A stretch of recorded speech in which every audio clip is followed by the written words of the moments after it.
ሄርሜላ ልትመጣ ነው፣ ማት ይምጣባት፣ ዛሬ ማታ ካለችበት ትመጣለች ብሎ ተናግረዋል። እንግዲህ አቤልና ተብዬው ጅላጅሎች ማለት ነው፣ ገንፎች።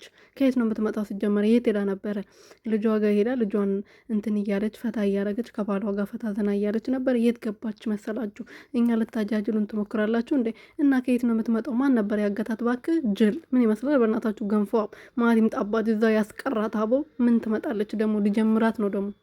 ሚዲያው ደግሞ አምሮበት ነበር። ሚዲያውን አስቀያሚ ልታደርገው ነው፣ ልክ እንደሷ ማለት ነው። አይ ፈጣሪ ወይ ትግስቱ ስጠኝ። እሷን ማላይበት የት ሀገር ሊሄድ ደግሞ ልትመጣብን ነው? ውይ ተቃጠለ ያለ ሰው። እናታችሁ ሰላም ሰላም ቤተሰብ እንዴት ናችሁ? ደህና ናችሁ? ይሄን ያለው እግዚአብሔር ይመስገን። በያላችሁበት ሰላማችሁ ብዙ ትርፍርፍ ይበልልኝ።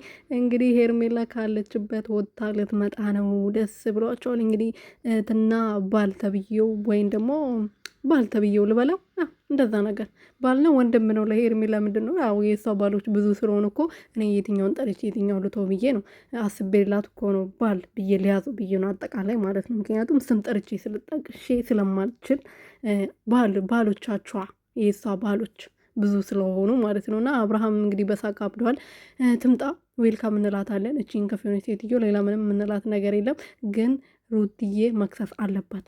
ስም በማጥፋት ወንጀል መክሰስ አለባት። ዝም ማለት የለባትም። እሷ የት ነበረች? ለምንድነው ሩትዬ እሷ አግታታለች ተብሎ ስሟ የጠፋው? መክሰስ አለባት የምር ማለት ነው።